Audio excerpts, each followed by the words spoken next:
এক রাতে কোরআনের 1/3 পাঠ করতে পারে।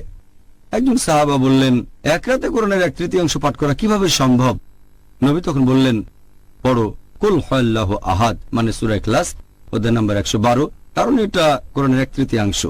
যদি আপনি পড়েন সূরা ইখলাস অধ্যায় নম্বর 112 আয়াত 1 থেকে 4, মাত্র 4টা আয়াত, এটা পড়লে ধরা হবে কোরআনের 1/3 পড়েছেন।